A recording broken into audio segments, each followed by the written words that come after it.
Good morning, everyone, and thank you for being here. My name is Janelle Johnson, and I'm the Chief Growth Officer at Kinetic.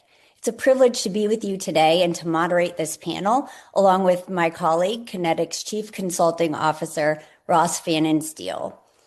I'm especially excited to welcome a group of leaders whose work sits at the intersection of philanthropy, technology, and social impact. Each of them brings a unique perspective and how we can better align resources, systems, and innovation to expand opportunity and drive meaningful change. First, I'd like to welcome Rhodri Davies, a widely respected expert on philanthropy and civil society, with nearly 2 decades of expertise spanning research, policy, and public engagement. Rhodri is the founder and director of think tank Why Philanthropy Matters, and the host of Philanthropism's podcast, where he explores how giving shapes society.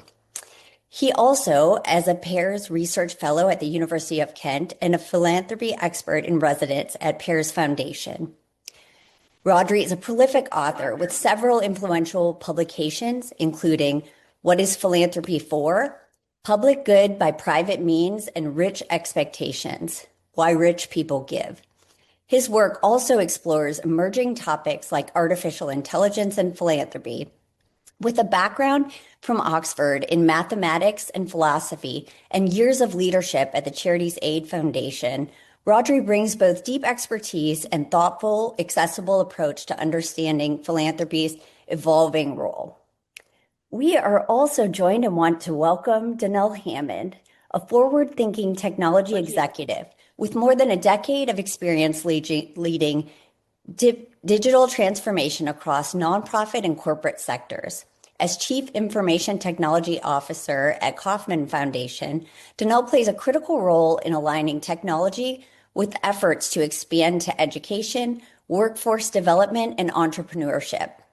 He oversees operations data, enterprise systems, and information security, ensuring that technology is not just supportive, but a true driver of impact.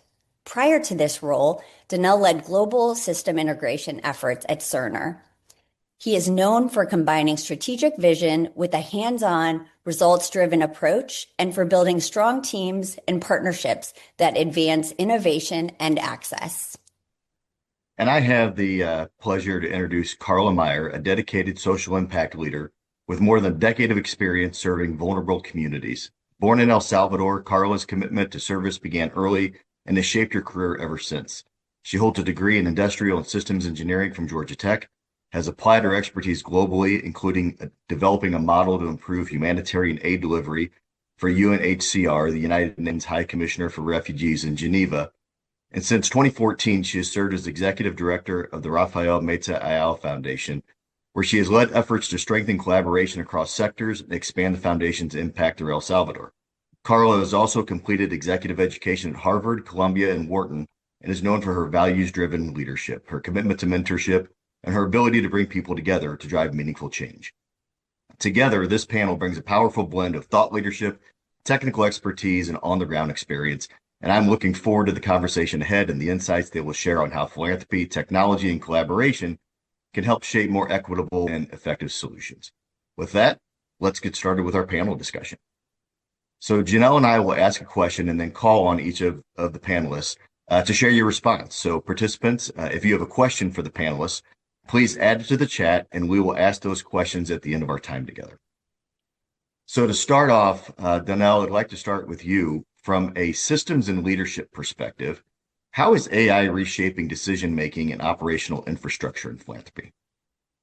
Thank you for that question, Ross. And first, I would like to just thank Kinetic and the Bloch organization for putting this together. This is a really great opportunity to be part of this panelist. So as I think about AI, it truly is actually reshaping how we think about both data and decision-making. But one thing that I would actually caution is that connecting systems to data is actually the easy part. One of the things that we really want to prioritize is really how we think about and be very clear on the outcomes that we're actually trying to achieve before implementing anything. So one of the things that we've done here at Kauffman is actually make sure that we're asking intentional questions. So does the data and the outcomes of what we're trying to drive from it, does it actually honor and serve the mission? How does this actually support and enable the organizations in which we try to serve? And if those questions are not clear, we take a moment to pause and slow down, because without strategic alignment, it isn't transformation. On the operational side, AI is actually delivering some really good gains within our industry and specifically within our organization. So across grant-making workflows, data analysis, and communications, we've actually made some really good gains and some improvements there. But one of the things I'm actually really hopeful and continue to watch is how using AI, it's actually helping associates think more intentionally about the quality of their decisions and the information that they're leaning into. So it's not just the speed of trying to gather as much information, but really the intentionality of how that data is actually helping to inform decision making going forward. Thank you, Donell. Rhodri, from a civil society standpoint, how is AI beginning to reshape the role and expectations of philanthropy? Yeah, and again, just to echo the thanks for having me. It's a real pleasure to be part of the panel and to have sat in on the keynote before. That was really fascinating, lots of food for thought. I guess it's a big question. I guess for me, when I'm talking to audiences of nonprofits and civil society organizations about this, my first point, which I think echoes something that Nathan said earlier, is always to try and move away from the idea that we need to talk very specifically about what's under the hood, the kind of particular models that, and that kind of thing, and the technology itself, and to try and distill that into the affordances. So the things that the technology enables and the incentives it creates, and then kind of apply that to the work that we actually do in philanthropy and civil society. And I think I found it useful to kind of think about it in 3 or 4 different ways, which I'll just say very briefly. The first is, I think, the one that gets most of the headlines, or has up to this point, which is the kind of the application of AI directly to trying to achieve social and environmental goals. So the idea of kind of AI for good, which I think there are loads of fascinating examples of that going on. But I think I've always worried that it's looked a bit sort of out of reach for a lot of organizations. And so there's a danger that they see it as something that's kind of happening over there and isn't really for them.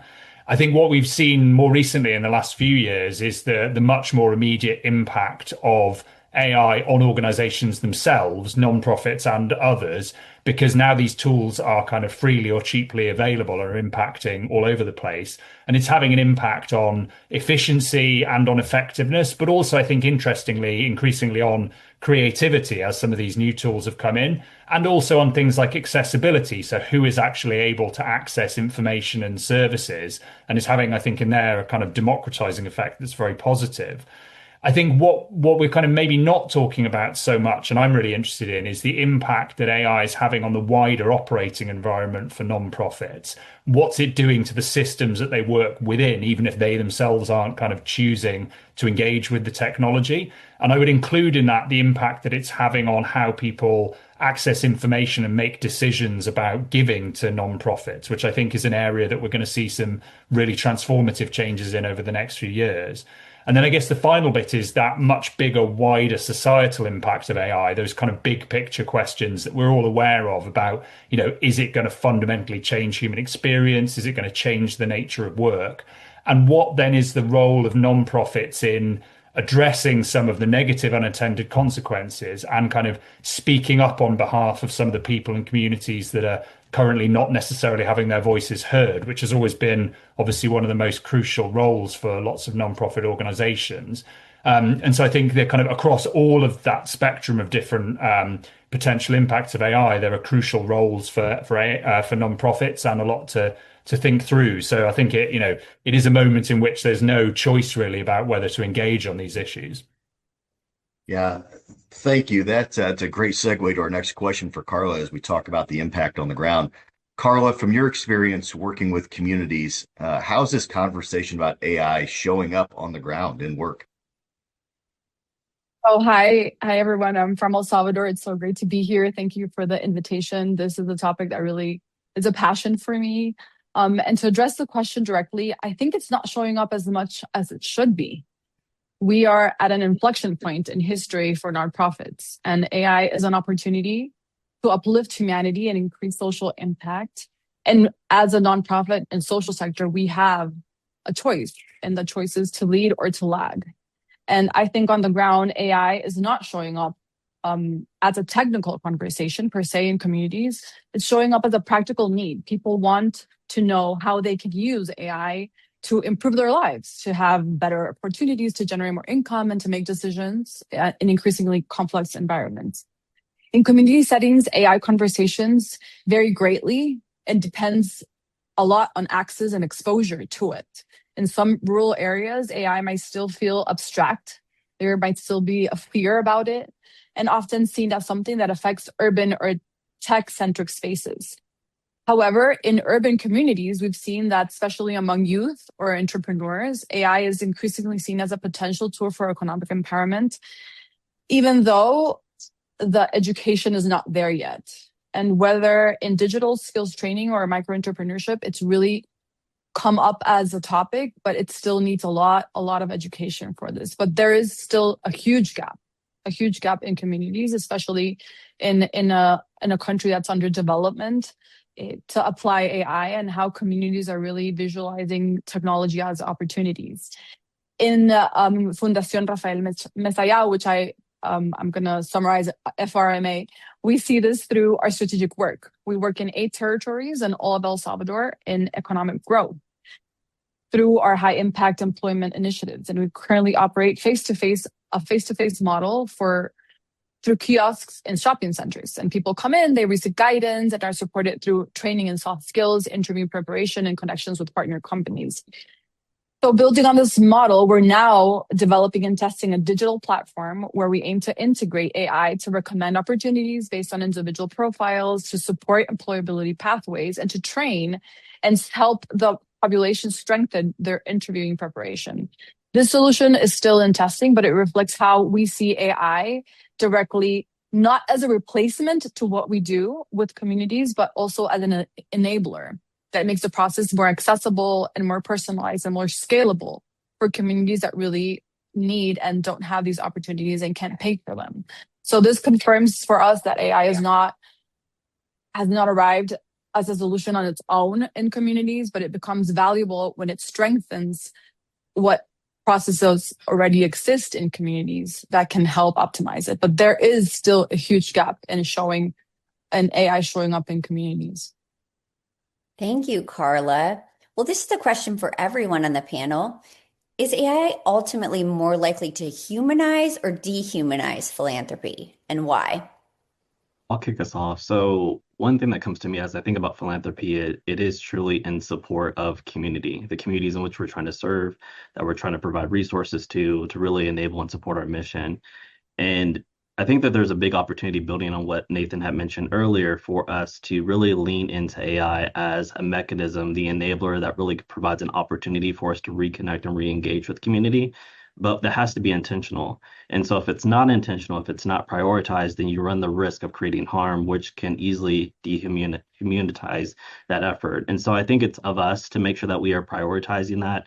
To Carla's point, making sure that we're having those conversations and that we're bringing community into those conversations with us so that they are helping us to build with them in mind.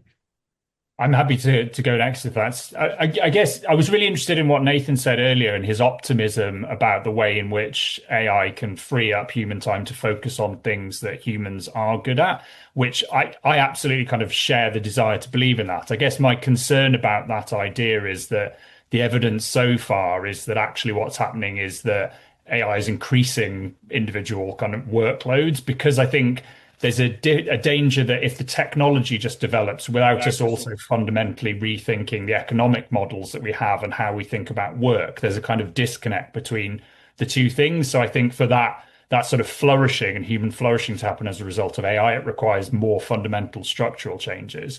I guess the bit that's specific to philanthropy that I think is really interesting is, I think there's always been throughout history this kind of idea that there is a balance or a tension between head and heart in philanthropy. There's the kind of fundamental human emotional pull or push to give, and the kind of immediate response to a need that we see. And then there's this kind of desire to make philanthropy more rational or effective or strategic.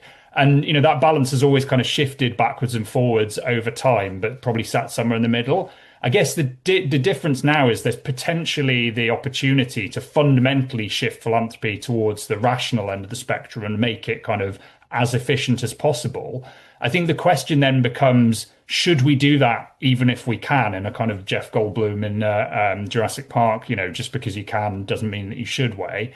Because I think the danger is that we lose something that is fundamental about philanthropy and the fact that it is basically about human connection and love of humanity.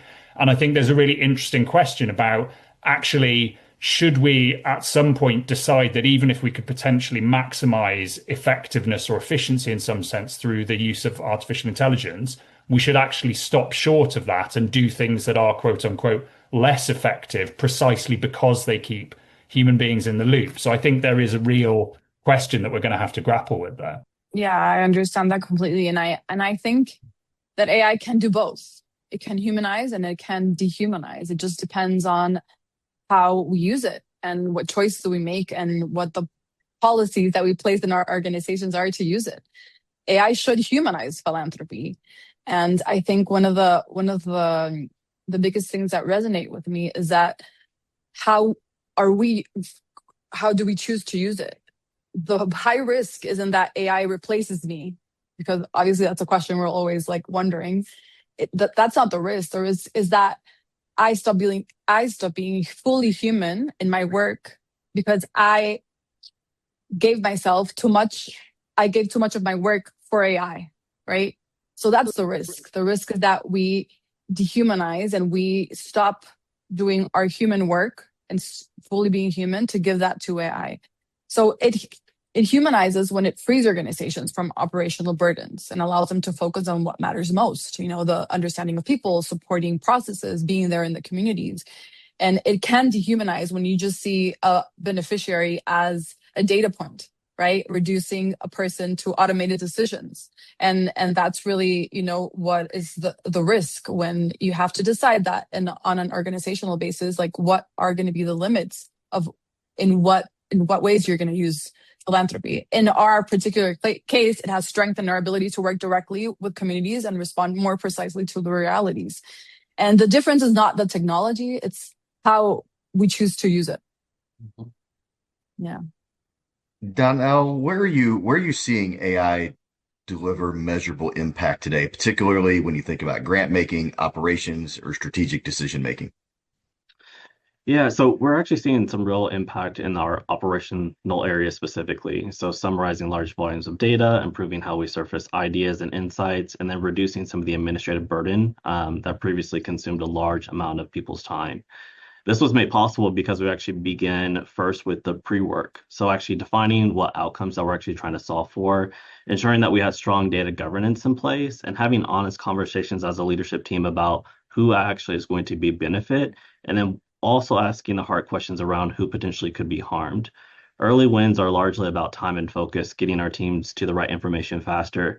But one of the things that actually really excites me that really ties into operations, and then what Nathan also mentioned, is for us to create specific time for us to come up with really big and creative ideas.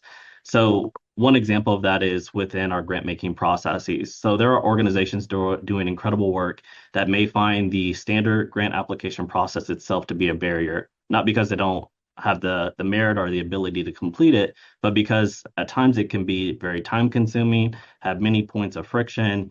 AI gives us the opportunity to really step back and look at that process, not in the context of how we've always done it, but how can we actually meet people where they're at, where we can actually see greater impact in time. Thank you, Donell. And that provided a great segue to Carla, where we can talk about unintended consequences. Where have you seen technology genuinely improve outcomes? And where has it created friction or created unintended consequences in practice? Yeah, so particularly we have seen tons of improvement with technology, especially with AI right now, where we have ChatGPT Teams as part of our innovation system. There's actually a discount, I think, in all the platforms if you're a nonprofit. Just if you guys don't have that tip, they give like 20% off or 30% off. I don't know. I think in all of the platforms, and we've improved significantly our quality of our funding proposals. I think we applied to more than 70% in increased amount of proposals last year in relationship to 2024. So in 2025 we did like half more fundraising proposals, which is great because you have an editing tool, or it can help you assess the proposal in a better technical way, and it reduces a lot of time. So I think the time component is so important for me. Also, it's helped us to have technical analysis for employment and quality of life measurement. I think another area where I think the sector lags is in measurement. So AI has for sure helped us, acquire data points, many data information from El Salvador and compared to what we're doing, and monitoring, also evaluating. I think I've been blown away lately by two different technologies. One is platforms. One is Base 44. I don't know if you guys have used it, but it's an amazing dashboard and OKR AI. It's amazing. I've done even my personal menu for my house for the week. It's just stress thinking about where you're gonna eat.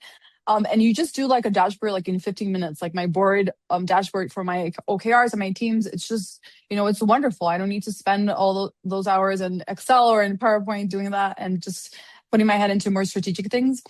And also, I think right now, our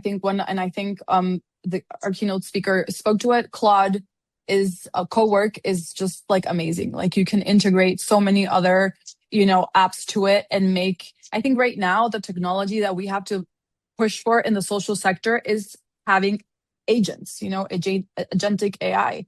And that's, having the AI give you all the processes while you do something else, right? So you can integrate your Gmail, your Outlook, to donor relationships, for communications, for like endless results. And I think that's how we should start to understand this. But also, where we have seen a friction with technology is, first of all, I think over-dependence. Like you cannot depend only on technology. You still have to be a human and, have technology starts. And I think AI especially, like you put in some work and then it gives you out some work, but you have to like give your revision. Like you don't have to depend on it because it does still have flaws, hallucinations, et cetera, and you cannot depend on it, right? You cannot use it without validation. There's so much like people, especially I think in undereducated communities, it can be a danger because you can trust AI completely and you're not, you have to just like double check what you're reading or the recommendations that you're getting. Also, I think it lacks true and here I think are a lot of people that are fundraising. I fundraise a lot because I'm the executive director, and fundraising is relational, and this we know, and it's a relationship. So if I send you a very cold email message or a WhatsApp message generated by AI and it's not really me, it's gonna show. And I'm gonna be in this dude, and I also am a donor. So in our foundation, we also give away money and we also apply for grants. So if someone said, like a couple of weeks ago, someone sent me an email, like it was just like it was so ChatGPT, right? It's not like I could smell it off. So I was like, so this person is not like dedicating time. I really thought that like this person is not dedicating time to me. So is there a solution? Yes, you have to educate your AI. So AI learns from you. It's a mirror, right? As we previously talked about, but you have to train it. So I think I like a concept of that I forget the book, that you have to treat your AI like a first-time employee, right? So you have to train. It takes about 6 months for the AI to really understand your mannerisms, if you're casual, if you're professional, how do you think about it, so you can really use it. But do not lose, I think, a risk is to lose that relationship we have with our allies and donors. You cannot do that. Humans, we need interaction. We need like a hug, like to be in a coffee shop, like to have that space. And I think particularly in fundraising and particularly like in big strategic alliances that you have to have that face-to-face one-on-one time. And then, AI can help you be your agent in, just addressing little small tasks that take up a lot of your time. But that can truly be a risk and a friction. And for sure, the lack of an ethical framework. The lines are going to be very hard. Like if you're trying to do a mental health program or a bot for a community for mental health, it's going to be very difficult to pin it down just amazingly, so it doesn't have a problem addressing serious mental health issues, right? And the bot cannot recommend like terrible things to like a young person. So it can have frictions if we're not careful. That's really interesting because we all think, I think about that relational side and losing some of that, but that ethical side is another key point that is really impactful in our work and something to really pay attention to. So, Rhodri, as we think about the long-term risks and unintended consequences and have to keep an eye on those, what long-term risks or unintended consequences of AI and philanthropy do you think the sector is underestimating? Yeah, I mean, it's a really important question. And I think to echo what Carla was just saying there, I mean, one thing that you've been sort of reading a reasonable bit and hearing about recently, and it does concern me, is this risk of what they call cognitive offloading. So again, this idea that, yes, there are going to be tasks that we can effectively automate, but if we don't draw the line between those tasks that we don't want to do because they genuinely are boring and it would be good to get AI to do them versus those where there is value in the process itself, then we risk becoming over-dependent in the wrong ways. And you see this in the context of higher education, where there's a lot of concern that obviously you can use these tools to generate, a very credible sounding essay, for instance, but that sort of misses the point that the value in going through the hard work of doing the reading and writing it yourself is what that does for your own understanding. And it's not just the output, it's kind of how you got there. So I think that's one thing. I think the two that I think are particularly kind of pertinent for philanthropy, one is around the impact that AI is having and is going to have on authenticity and trust that people have. I think we're already seeing there's a kind of erosive or corrosive effect on authenticity in the online environment as people increasingly are kind of unable to be certain whether they can trust, video and other information that they're presented with. Obviously, AI has accelerated that through the use of things like deepfake technology. I think, there are kind of deliberate malign uses of that to destabilize. But more widely, I think just the fact that these tools throw into question what's real and what's not, even if they're used with the best of intentions, there is a danger in that. So we've seen quite a lot of cases, I think, of nonprofits using generative AI tools to produce imagery for fundraising and other things, for instance. And then they find themselves getting into issues because people turn around and immediately say, well, hang on a minute, if you can't even generate a real image of this thing that you're telling me it is a problem, how am I supposed to believe, that this case you're making for why I should give money to it is compelling, or, an issue on which you're campaigning? So I think there's this kind of danger that in using these tools, you can kind of exacerbate some of those problems. And I think the other one that I'm really interested in is the impact that AI is going to have on how we make decisions about how to give. Because I think, in so many other walks of our life, we've seen the emergence of kind of recommender algorithms, and increasingly our experience is one in which we get tailored recommendations that are kind of designed to fit with our previous behaviors and to kind of meet our kind of preferences and desires. And the fact that so much giving is now increasingly happening on online platforms and also is being mediated by kind of commercial platforms, I think means that we're inevitably going to see that same technology applied to philanthropic giving. And there's a good version of that, definitely. But there's also a version of it which means that actually what happens is that all of the money ends up going increasingly to well-known, large, big brand name organizations, quote unquote, safe causes rather than ones that are seen as more contentious. And also that it has a sort of an effect of eroding people's sense of agency. And so increasingly, if people feel they're just being kind of fed suggestions for what to give to, even if actually those suggestions are very good and very well tailored, will that start to lead to them just feeling less inclined to give because there isn't that kind of feeling that they've had to decide to participate? So I think there is potentially some kind of impacts on human behavior that we need to start thinking about and probably haven't yet. Thank you, Rhodri. Donell, the next question is for you. From a leadership and infrastructure standpoint, what separates organizations that are successfully adapting AI from those that are struggling? Yeah, so one of the words that comes to mind is intentionality.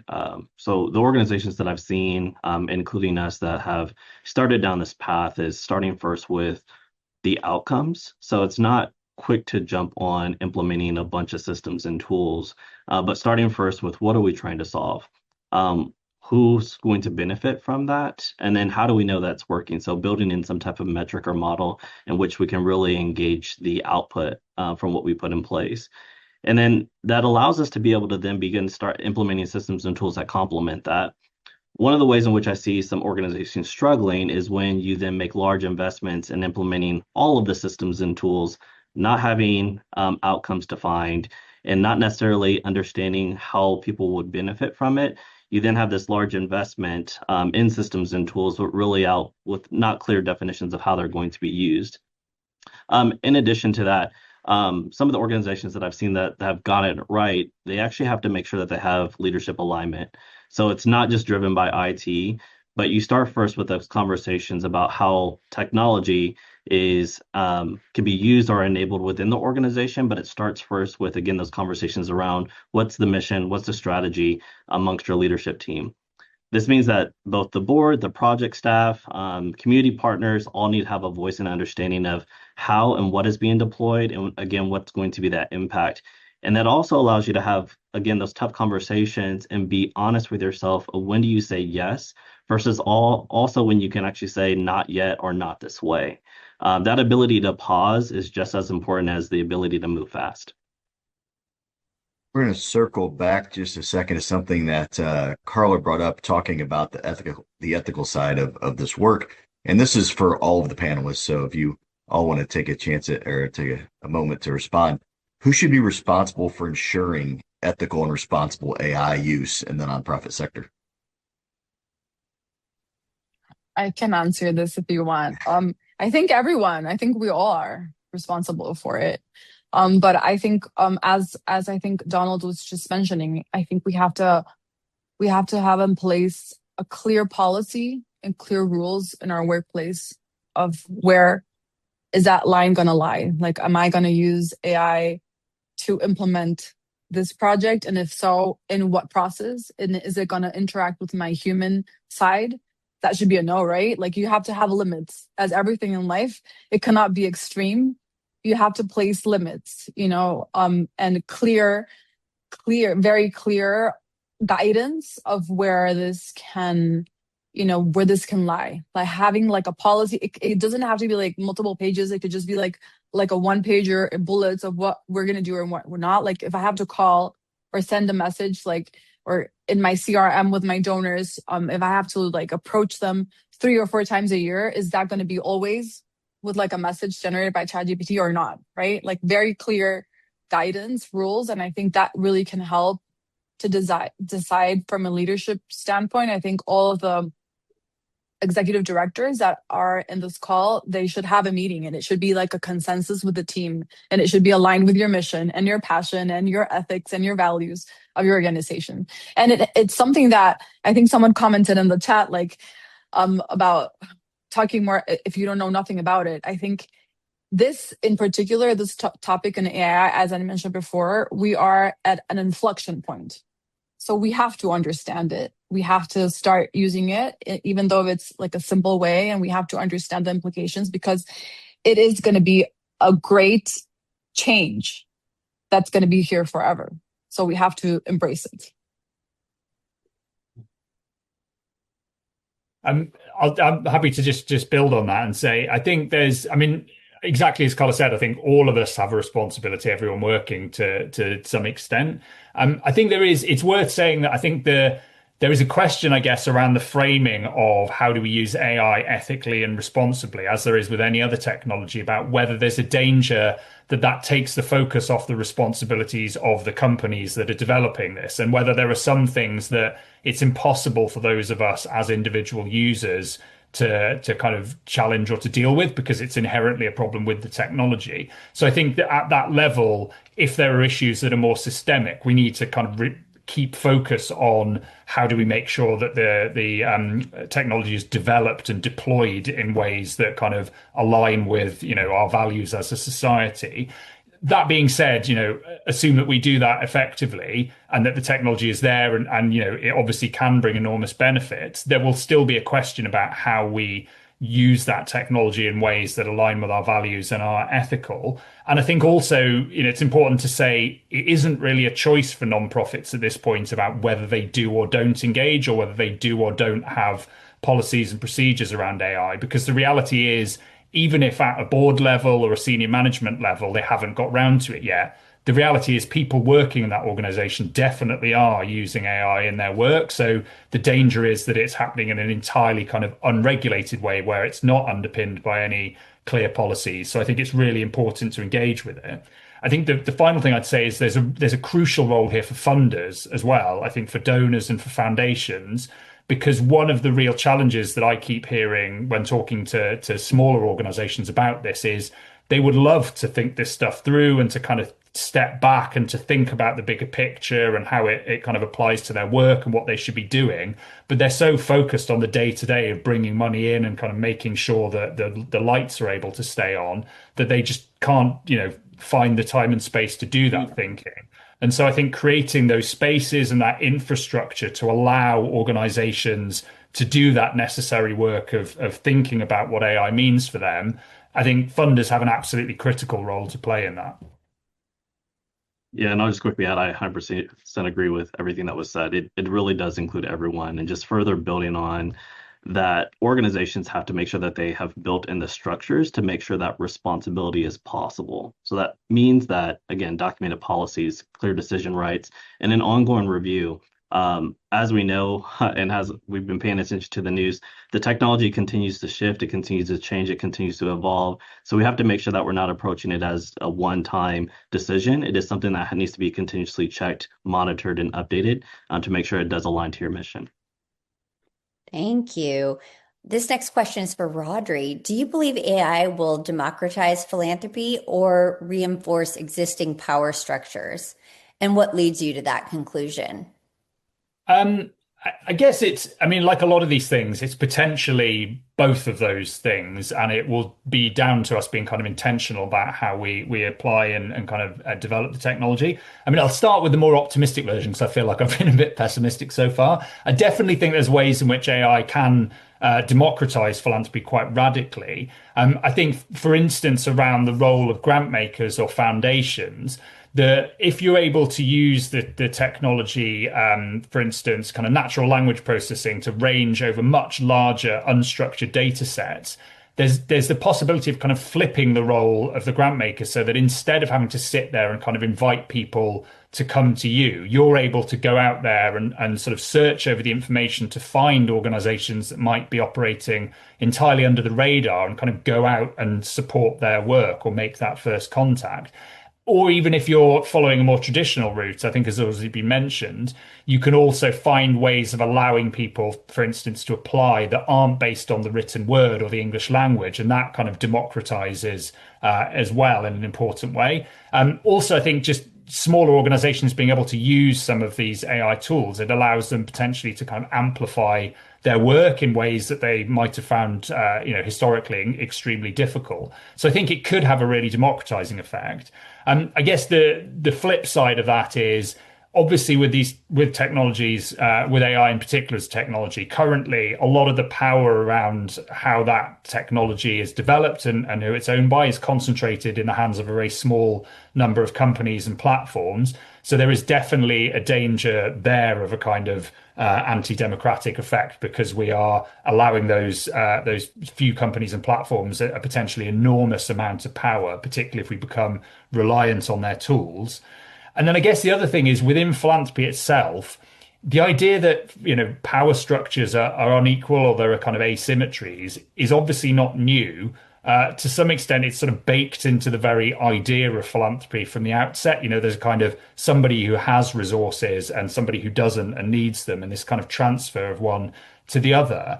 So I think we shouldn't also necessarily assume that AI as a technology will kind of magically solve those very, very long-standing problems. It can play a role in it, but again, to come back to something we've said many times, it needs to be intentional. It won't just happen automatically, I think. Donell, how can these data systems and technology design either reinforce or help mitigate some of these power dynamics? Yeah, this is a very great question, especially given the time in which we're in. I think of it as design choices are actually value choices. So who's in the room when you're designing the system? Whose data are you using to train it? What assumptions are being baked into the model? One of the things that we think about at Kauffman is we think carefully about how the technology can either enable the mission or create a barrier to it. So if your data systems are built on historical inequalities, the AI itself has the possibility of amplifying those inequalities unless you actively design against that. So mitigation cannot be passive. It requires deliberate architecture. And so that's one of the things that we continue, again, making sure that we're having those active conversations and being intentional about what are the potential outcomes and the good that can come from it, but also the potential harm. Great. Carla, a question for you. What do those dynamics look like in the communities you serve, particularly when access to technology may be uneven?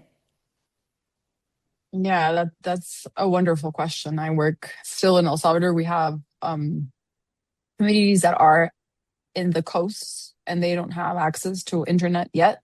So technology for sure can widen gaps if we don't implement it carefully. So I think that that's the important part. It can really widen the gap because the advancement that an urban person is having versus this person that lives in the coast is just like an enormous gap.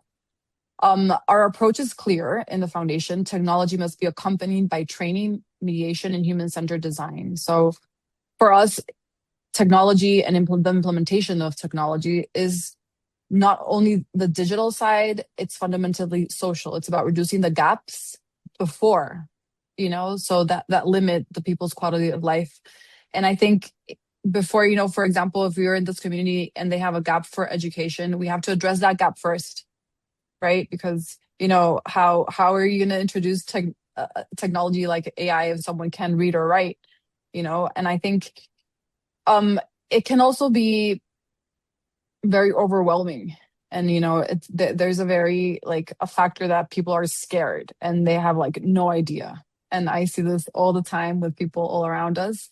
And I think nonprofits, we do have an important role because we are, or the social sector in general, right? Like churches or volunteer groups or nonprofits, we are in contact with these people, with these communities. And it's very important just to start with awareness. I would say it's a good thing just to make people understand that this is happening in the world and just accompany them. I agreed with something that I think Donell said, that sometimes you have to pause for a bit, and just a little while, just analyze the community before you're trying to implement something like super extravagant with AI, because there still are in the world communities like the ones I mentioned in El Salvador where people don't have, a bathroom, basic needs. So I think we have to be very careful about just having a correct context of the gaps, because it's before the technology gaps, according to the pyramid, there are other gaps that I think we should address first, right? And then after we can accompany and we can have the processes for the nonprofits or whoever's serving the community. We can have the processes of AI to help the work make more efficient, but also returning to our human side, we have to understand that the basic needs must be met before we address technology advancement. That is great, Carla. Thank you. At this time, we're going to turn it over to Karen to bring in some of the questions from the chat. We want to be able to address some of those as well. So, Karen? Yeah, so this is actually more of a comment, and Rhodri said it, but I think all of you have touched on it. But we heard from two or three people that they were really interested and aligned with your idea that AI can both humanize and dehumanize, and making sure that we're using it in the right way. And Carla, I really appreciated your point as well, that it's dehumanizing if we're not using it correctly in a kind of sloppy, and it can also be a new way. I mean, we're a little bit enamored with it, so we use it, but it can disintegrate donor trust as well. So the question I have for all of you is, somebody says they're concerned about the inevitable platform decay of the various AI software systems. And when developing a smart tech policy for your organization, how do you protect against integrating a platform that will eventually start extracting more data from your team than it is providing efficiency? Why don't I start with you, Rhodri, and we'll... Yeah, I mean, I think this question around platform dependency, it's not AI specific. I think it sort of more broadly goes to technology, but it's definitely something that, we've seen warning signs of over the recent years, where we've been lots of examples of organizations that have kind of put all of their fundraising, for instance, into a particular social media platform and kind of use that as a proxy for having their own website or that kind of thing. And then you make yourself very susceptible to future changes in terms of service, or if that if that platform as a gatekeeper decides for some reason that may or may not be apparent that your organization can no longer be on that platform, suddenly you find that something you've relied on has kind of gone away. And I think also, I mean, I've just recently read Cory Doctorow's book about enshittification, which is a technical term, definitely. But I think it is true, this process that we're seeing in which the life cycle of platforms is one in which they start off giving a very high level of service to individual users for free. And then over time, they kind of shift through this process of then shifting towards meeting the need of business users and kind of deprioritizing individual users, and then not meeting the needs of individual users. And by the end of the life cycle, not meeting the needs of anyone. If that also then applies to the AI platforms that we're currently kind of experimenting with and very excited about, there is a danger that in a few years' time, if people have kind of gone particularly big on one AI tool, that they'll find that they've got a very kind of poor version of it left. And if they've kind of integrated too much into their systems, then that will become a problem, which I realize isn't really giving a kind of practical answer to the question. It's just to emphasize that I agree. I do think there is a need for caution at the moment when experimenting with these tools, that it is seen as that. It's seen as a kind of experimentation with a wide range of tools, and to work out which are worth persevering with and which are good at different types of tasks, but to make sure that you kind of maintain a sufficient level of distance, that you're always kind of sense checking that you're not becoming over dependent on one particular tool or platform, because the risks associated with that are quite high, I think. Okay. Others, Carla? Yeah, I was going to say that for me, this is so exciting, like all the technology that's out here. And I think it's a moment in time, as I mentioned, it's an inflection point in time. So I think we have to be currently educated, currently watching what's going on, understanding what the funder, I think it's really great to understand the values of the people behind the technology, understand where they're coming from, if they have a robust, what are their ideologies, what are their values. And also, I think you have to start small. You have to be curious, of course, and start small. In the foundation, right now we're using multiple different types of platforms, both for AI and other things, and we're trying to define our slack of IT. And what's worked for us is that we have an in-house, we're a very small team of like 20 people, and we have an in-house committee called the FRMA Lab. And what we do there is that we're piloting in-house different types of models for different types of problems we have. And I do want to encourage everyone just to like use a lot of them. And I know this is not efficient. It is not, because it takes time. Like, for example, I was trying to do this dashboard for my board and to be more, efficient with my OKRs. And I tried 3 different types, I think 4 different types. But also we have to be smart about how to try it. So we have an intern that is helping us, and so I was like, I need this, try these 4, and let's see which one comes out better, So we have to also be smart to use resources to help test these out. So I think like what happened with me, and then she came up with base 44. I didn't even know it existed. She showed it to me, right? And she's a 20-year-old intern. So I think we have to be very curious, very educated about this topic right now. I think it's a very important point in time that we have to be constantly thinking about it and having, processes inside your team and sharing it with your team. Like we have a weekly meeting, an hour meeting, and we're doing 15 minutes of what tools everyone is using and how they look like, right? Because that's how we want to learn about it. Mm-hmm. Very good. Donell, how about you? Yeah, I'll add.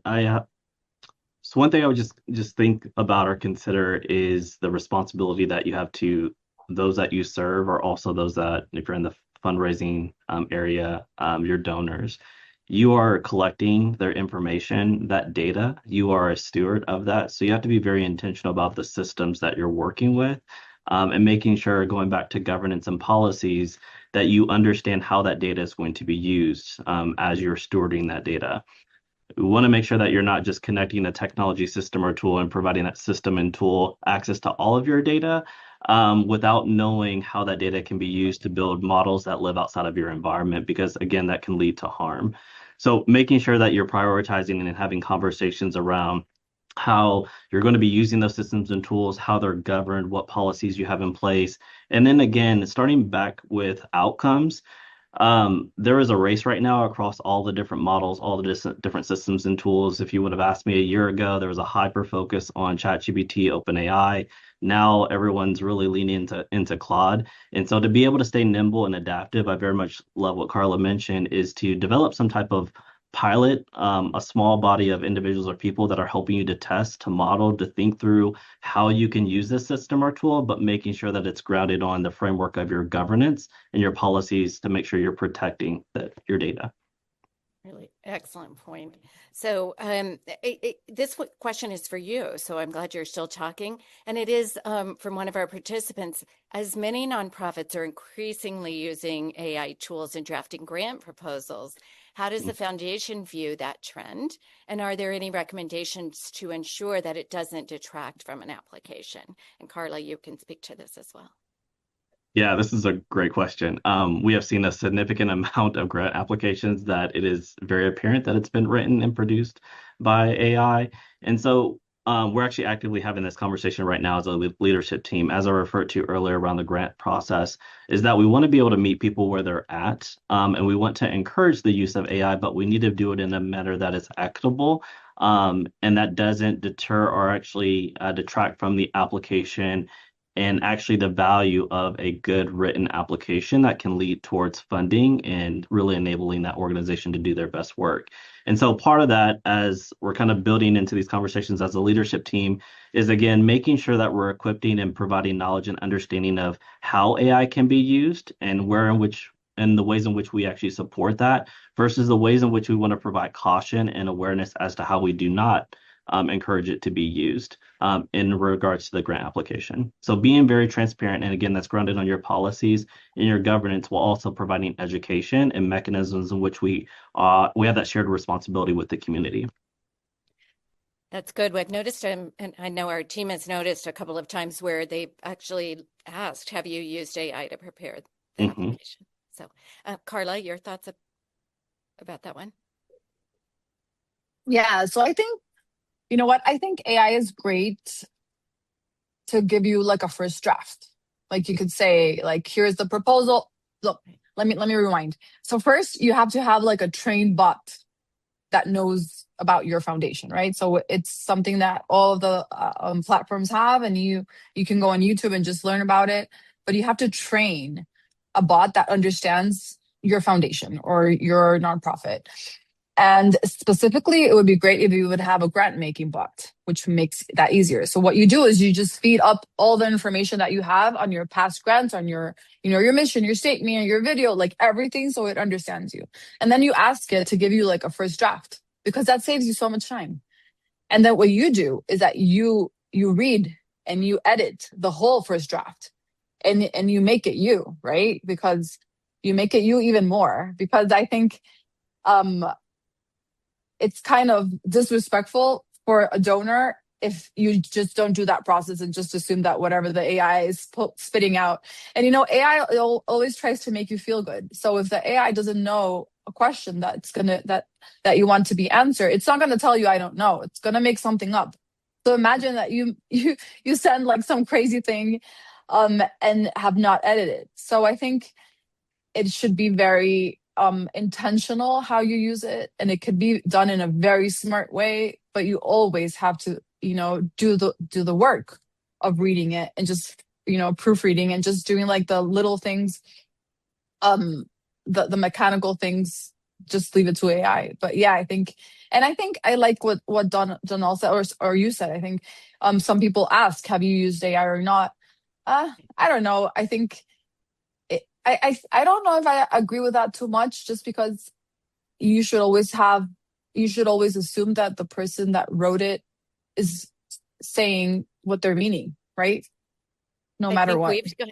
Yeah. we've kind of understood that question to be a kind of data collection on your side, to say who's using it, who's not. Is that equitable? Is that a good idea? Is it not? How Yeah. does your organization use it? Not a good or bad, but Yeah. Rhodri, I agree. Do you have a thought, Rhodri, on that? Just to say, I remember, a few years ago, certainly here in the UK, that like when you talk to grant makers about this question and kind of the suggestion that grantees might be using AI or ChatGPT at that point, because that was what everybody's talking about, to produce grant applications, the sort of gut response was, "Oh, that's awful. It's terrible. If we find anybody's doing that we'll delegitimize them and we won't accept it." And then I remember being in a meeting where there were kind of some grant makers and also grant seekers, and they were sort of making points like they were saying, well, what fundamentally is the difference between paying a third party grant writing specialist and using a tool like ChatGPT, to write that, if it's kind of bringing in, tools and expertise in a different way that we don't necessarily have. And even beyond that, people saying, what about, a small scale organization that doesn't have the resources to employ a grant writing officer, or, a group for whom English isn't the first language, for instance, who might find it very difficult to kind of meet the requirements of making these grants. So actually, I saw a sort of interesting process of grant makers coming around to thinking, oh yeah, actually, maybe it's not as clear cut as all that. And it has been interesting over the last year or two to see the shift has definitely been towards, look, this is going to happen. People are using these tools. So actually, it's got to be more about how do we kind of clarify what we see as good use of AI versus, kind of irresponsible use of AI in grant applications, rather than any sort of blanket ban. So I think that's where it feels like we're at. So why don't we end this questioning with one last question, and that is for each of you, in one word, how would you describe the future of philanthropy? Donell, we'll start with you. I would say opportunity. Carla? I would say transformative, because the real value is in how we transform this amazing technology into more impact. It's fantastic. Rhodri? And I would say hopeful, despite everything that I've said that makes me sound like I'm very pessimistic. I fundamentally believe that kind of one of the most important currencies for philanthropy is hope, and kind of perpetuating hope and giving people hope. And I think there is an enormous amount of reason to be hopeful about the future if we're intentional about all of the things that we've been discussing. Thank you all so much. Donell, I'll hand it to you. Thank you, everyone. This has been such a great conversation. We really appreciate your time. Well, at the end of our session, I wish we had more time. I'm sure we all could. We had a lot more questions in the chat and planned for you all. But as we conclude this discussion, just again, thank you to Donell, Carla, and Rhodri for your time and your insights today. All right. And I want to just jump in very quickly. I'm Brent Never, director of the Midwest Center for Nonprofit Leadership. And I hope you all enjoyed this. I enjoyed it tremendously. You know that you're doing well when you are screaming at the screen and you're writing things down. And I think what a wonderful panel, and also what a wonderful morning. So it's just a great time to come together and learn about the power of philanthropy in our communities and beyond. Here at the Midwest Center for Nonprofit Leadership at the Bloch School, we find our collective impulses to knit together responses to some of the most important social challenges is truly breathtaking. We clearly are better together in all that we do. I want to thank our partners at Kinetic for their deep commitment to thoughtful philanthropy. And I also want to thank Nathan for his insightful and hopeful thoughts about how we move together in an AI world. And then lastly, a heartfelt thank you to Donell, Carla, and Rhodri for their comments on AI in the helping sector. As we close, we're looking forward to a year full of a deeper connection to each other. We look forward to staying in contact and hearing about your good works. So please have a great day, and thanks for being here.